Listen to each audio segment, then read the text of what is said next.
Hello বন্ধুরা, তো দেখো আজকের মেনু নিয়ে চলে এসেছি। তো দেখো কি রান্না করেছি। এখানে আছে চিংড়ি মাছ দিয়ে ধনেপাতা দিয়ে আলু পটলের তরকারি, আর করেছি উচ্ছে ভাজা আর ভাত। আর এখানে দেখো বরের খাবার বেড়েছি, উচ্ছে ভাজা, লাল শাক, লেবু লঙ্কা, টক দই। আর এখন এই যে বরের তরকারিটা বেড়ে দেবো।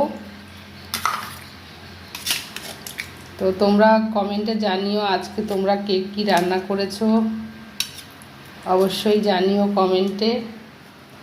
আর এই যে বরের খাবার রেডি হয়ে গেল, দুটো চিংড়ি মাছ দিই। আবার বললো চিংড়ি মাছ পাইনি। তো দেখো, তো এই যে খাবার বেড়ে দিলাম, প্রতিদিনের মতো টক দই, আলু পটলের তরকারি, শাক, উচ্ছে ভাজা, লেবু লঙ্কা। তো চলো।